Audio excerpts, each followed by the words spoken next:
right in front of the original courthouse of the 1820s. Now let's go up to that house and talk to one of the original descendants of Judge John Dabney Terrell Sr.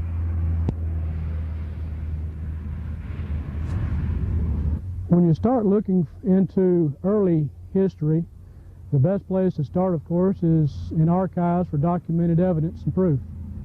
Other than that, you find that much of your history is hearsay and shaky at best. All too often, it's totally lost. Another avenue that we seek is to go to direct descendants of historical figures. We have made every effort to make sure that any information that we share is historically correct. I am a direct descendant of Judge Terrell, and as such, I firmly stand beside all of the information I'm going to share this afternoon.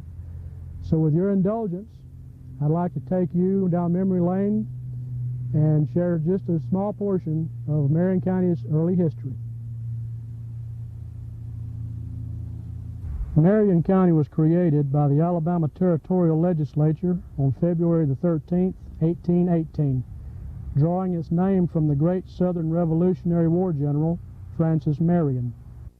Historical documents indicate that the military fort became the first Marion seat of justice within present-day Alabama. Around 1820 and 21, court was held under large trees and in local homes at the fort by the first territorial and county judge, Colonel John Dabney Terrell Sr. In mid-1821, they chose a settlement approximately 7 miles farther south.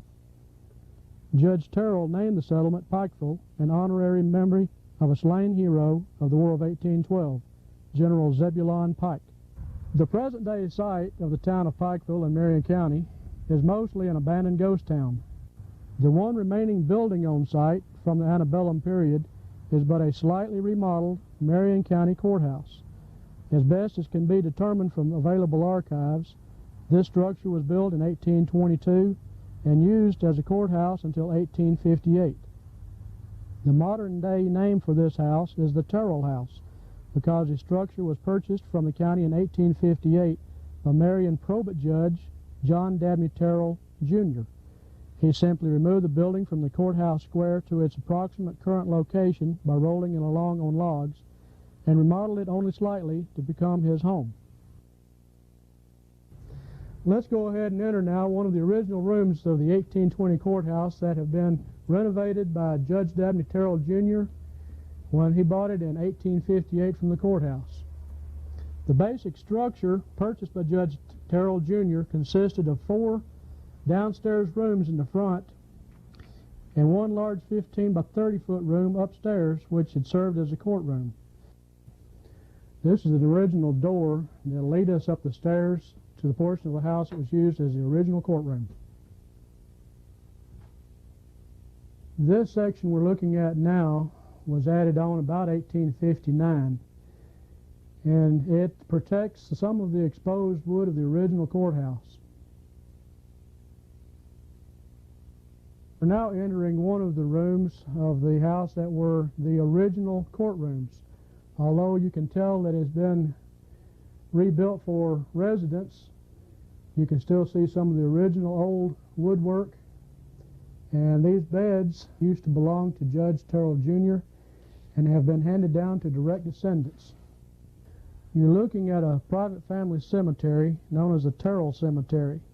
It was started when Judge Terrell, Jr.'s wife, Elizabeth, died April 1st, 1871. It holds 5 generations that are represented there. Elizabeth was buried in the yard so that Judge Terrell could see her grave from his office window. Judge Terrell, Jr. was buried beside his wife 1885 later when he died. Another historical fact of significance: these 2 olden Marion Court benches are still stored in the Terrell House and have resided here since the 1850s.